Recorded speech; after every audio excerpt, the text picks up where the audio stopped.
"The first thing I've got to do," said Alice to herself as she wandered about in the wood, "is to grow to my right size again, and the second thing is to find my way into that lovely garden.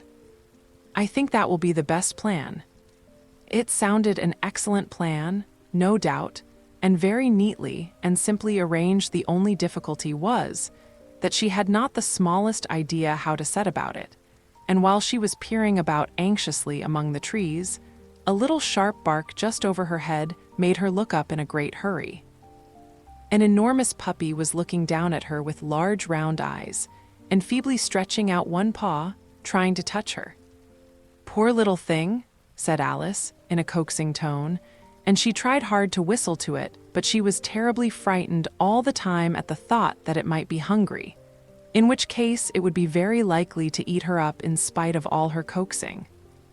Hardly knowing what she did, she picked up a little bit of stick and held it out to the puppy, whereupon the puppy jumped into the air off all its feet at once, with a yelp of delight, and rushed at the stick, and made believe to worry it. Then Alice dodged behind a great thistle to keep herself from being run over, and the moment she appeared on the other side, the puppy made another rush at the stick and tumbled head over heels in its hurry to get hold of it. Then Alice, thinking it was very like having a game of play with a cart horse, and expecting every moment to be trampled under its feet, ran round the thistle again. Then the puppy began a series of short charges at the stick, running a very little way forwards each time and a long way back, and barking hoarsely all the while, till at last it sat down a good way off, panting, with its tongue hanging out of its mouth, and its great eyes half shut.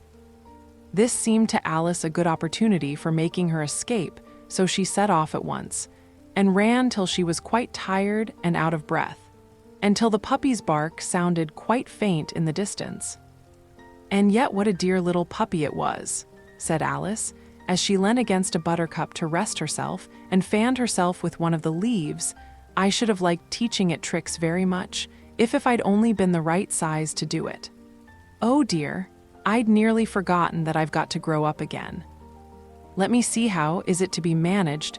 I suppose I ought to eat or drink something or other, but the great question is—" What the great question certainly was, what Alice looked all round her at the flowers and the blades of grass, but she did not see anything that looked like the right thing to eat or drink under the circumstances.